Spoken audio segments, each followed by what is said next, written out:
ছেলেরা যদি 4টা বিয়ে করতে পারে তাহলে মেয়েদেরও 4টা কেন, মেয়েরা আরো বেশি করবে, কারণ মেয়েদের এনার্জি অলওয়েজ বেশি থাকে। এবার পয়েন্টে আসেন, ছেলেরা যদি 4টা বিয়ে করতে পারে মেয়েরা পারবে না কেন?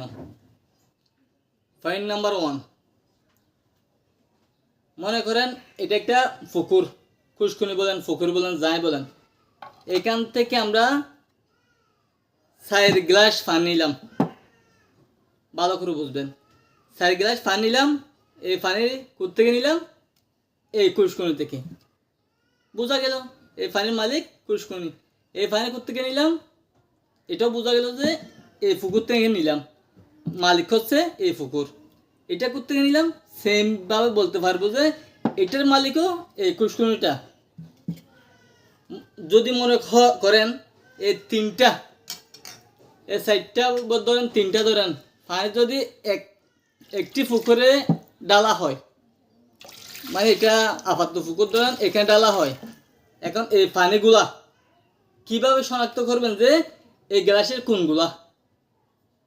এই গ্লাসের কোনগুলা পানি, এই গ্লাসের পানি কোনগুলা শনাক্ত করার উপায় নেই। এবার পয়েন্ট নাম্বার 2তে আসেন, একটি ছেলে 4টা বিয়ে করলে 1 বছরে 4টা বাচ্চা দিতে পারবে। একটি মেয়ে যদি 4টা বিয়ে করে 1 বছরে কয়টা বাচ্চা দিতে পারবে? পয়েন্ট নাম্বার 3,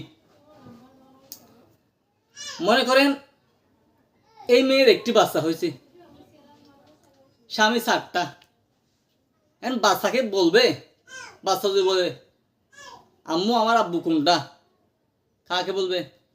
রফিক, শফিক, হালিক, সমত, কাকে বলবে? তখন বলবে 4টা আব্বু। সম্ভব? কখনো সম্ভব না। যাই হোক, এভাবে আরো বিভিন্ন প্রশ্ন মনের মধ্যে লুকিয়ে আছে, বেশি বলতে গেলে হয়তো আপনাদের সময় নষ্ট হবে, এই কারণে আজকে অল্পতে শেষ করলাম। যদি আমার কথায় যুক্তি থাকে কমেন্ট করে জানাবেন, যদি বা যুক্তিও না থাকে একটু কমেন্ট করে বলে দিবেন আপনার ভুল হয়েছে। ধন্যবাদ।